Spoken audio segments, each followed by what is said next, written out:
ரிஷப ராசி. இப்போ வந்து ரிஷப ராசிக்கு எல்லாருக்கும் மனசுல வந்து அப்படி இருக்கு, இப்படி இருக்கு, ஜாக்பாட், அது இது, பணமழை, பணமூட்டை, குபேரன், கோடி, ஆஹா, ஓஹோ! கரெக்ட் தான்.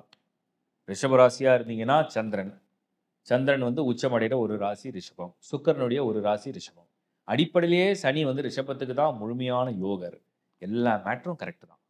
பட் நம்ம என்ன புரிஞ்சுக்க போறோம்னா, அந்த லக்னத்துடைய காம்போ பண்ணி பார்ப்போம். சரி, ரிஷப ராசியில பிறந்தீங்க. இப்போ சனி 11ல வரார். 11ங்கிறது வந்து லாபஸ்தானம். அவரோட பார்வை உங்க ராசி மேல கொஞ்சம் விழும். 5ஆம் இடத்துல கொஞ்சம் விழும். அப்புறம் அவருடைய 10வது பார்வை உங்களுக்கு 8ஆம் இடத்துலயும் விழும். 8ஆம் இடங்கிறது அசையா சொத்து சேர்க்கிறது. ஃபர்ஸ்ட் ஹவுஸ் அப்படிங்கிறது உங்களுக்கு ஒரு ஆக்டிவேஷன் வச்சுக்கோங்க. பார்வைக்கு வந்து ஒரு பலம் அதிகம். அப்போ ரிஷப ராசியை சேர்ந்தவங்களுக்கு இந்த சனியால இவ்வளோ ஆதாயம், இவ்வளோ லாபம், அது இதுன்னு சொன்னாலும் ரிஷப லக்னமா இருந்தீங்கன்னா, ஜனன ஜாதகத்துல ரிஷப லக்னமாவே பிறந்து, ரிஷப ராசியாவும் பிறந்து, உங்களுக்கு சனியும் பர்த் சார்ட்ல ஓரளவுக்கு நல்ல பொசிஷன்ல இருந்து ஒரு ஆவரேஜா இருந்தா கூட போதும். மினிமமாவது குடுக்கும். ஒரு மினிமம் ஏதோ எதிர்பார்க்குறீங்க. கொஞ்சமாவது கிடைச்சா பரவால்ல. எனக்கு ஒண்ணும் அத்தன கோடி, இத்தன கோடி வேணாம். என் கடன் தீர்ந்தா போதும். என் கஷ்டம் தீர்ந்தா போதும். எனக்கு வேலை கிடைச்சா போதும். கல்யாணம் ஆனா போதும். எனக்கு குழந்தை பொறந்தா போதும். இப்படி ஏதோ ஒரு மினிமமா எதிர்பார்க்குறீங்க. சனியால அது நடக்கும். சப்போஸ் ரிஷபம் இல்ல. லக்னத்துல ரிஷபம் இல்ல. ராசி தான் ரிஷபம். துலாம் லக்னமா இருந்தாலும் உங்களுக்கு பலன்கள் நல்லா பொருந்தும். மிதுன லக்னமா இருந்தாலும் பலன்கள் ஓரளவுக்கு பொருந்தும். ஏன்னா சனி 10ல இருப்பார். துலாமா இருந்தா 6ல வந்துருவார். ஸோ மிதுனமா இருந்தா 10th ஹவுஸ்ல இருப்பார். அப்ப ரிஷபராசி, மிதுன லக்னம். ரிஷபராசி, துலா லக்னம். அதுக்கும் பொருந்தும்.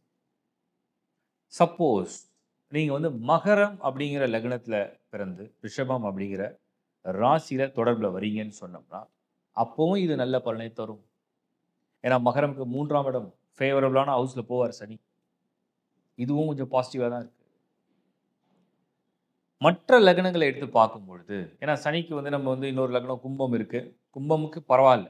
நம்ம வந்து ரிஷப ராசி அண்ட் கும்ப லக்னத்துக்கு நாட் பேடுன்னு சொல்லலாம்.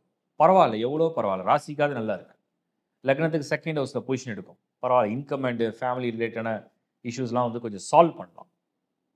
கன்னிக்கு கண்ட பார்வை, சனி பார்வை. பொருளாதார ரீதியா கன்னி லக்னமா, ரிஷப ராசியா காம்பினேஷன்ல வந்தீங்கன்னா, பொருளாதார ரீதியா நல்லா இருக்கும். Financially okay.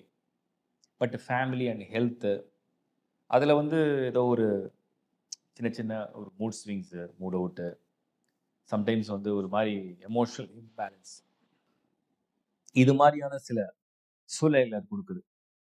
அப்போ வந்து ரிஷபம் அப்படிங்கிற ராசியில பிறந்து, நான் சொன்ன இந்த லக்னங்கள தவிர, மற்ற லக்னங்கள் எடுத்தீங்கன்னா, உதாரணத்துக்கு மேஷ லக்னம், சிம்ம லக்னம். இந்த 2 லக்னத்த வச்சு. மேஷம் லக்னம் அண்ட் சிம்மம் அண்ட் மீனம். ரிஷப ராசி, மேஷம், சிம்மம் அண்ட் மீனம். இந்த லக்னத்துல வந்தீங்கன்னா, ஃபர்ஸ்ட் சனி யோகர் கிடையாது. ஃபர்ஸ்ட் சனி யோகர் கிடையாது.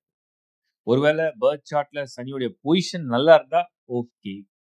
அட்லீஸ்ட் அந்த ராசி கொஞ்சம் பணமாவது கிடைக்கும். பொருளாதார ரீதியா வேலை விஷயம், பொருளாதாரம் பரவால்ல. பட் அது வந்து சனி பர்த் சார்ட்லயும் ஸ்கோர் பண்ணல அப்படின்னா, நம்ம அதுதான் கனெக்ட் பண்ணி பார்க்கணும். இதுல இன்னொரு பர்ட்டிகுலரான விஷயம் என்ன நோட் பண்ணணும்னா, ரிஷபத்துல என்ன நட்சத்திரம் இருக்குன்னு பாருங்க. கார்த்திகை நட்சத்திரம் பாதம் 2, 3, 4. ரோகிணி ஃபுல் 4 பாதாஸ். மிருகசீடம் 1. இப்ப சனி திசை யாருக்கு எந்த வயசுல வரும்னு நீங்க ஒரு ரஃப் கால்குலேஷன் போட்டீங்க. நம்ம வந்து ஒரு 10, 17 அது வரைக்கும் செவ்வாய் திசை வச்சுப்போம். 20 வரைக்கும் வச்சுப்போம். அதுக்கப்புறம் சப்போஸ் 17லேருந்து 20 செவ்வாய் முடிஞ்ச உடனே ராகு ஒரு 35, 38 ராகு. அதுக்கப்புறம் குரு அது ஒரு 48, 55 வரைக்கும் குரு. அப்போ ரஃப்லி ஒரு 50 வயசுலேருந்து 60 வயசு ரேஞ்சில தான் நீங்க வந்து சனி தசையை சந்திப்பீங்க. தோராயமா நான் சொல்றேன். கொஞ்சம் முன்ன பின்ன இருக்கலாம். 50லேருந்து 60 இந்த ரேஞ்சில தான் அந்த சனி தசையை நீங்க ஃபேஸ் பண்ணுவீங்க. அதுக்குள்ள உள்ளவங்க யாருக்குமே சனி தசை இருக்காது. ரிஷபத்தை சேர்ந்து. ரிஷபத்துல நீங்க 40 வயசு, ரிஷபத்துல நீங்க 30, ரிஷபத்துல நீங்க 20னா சனி தசை இருக்காது.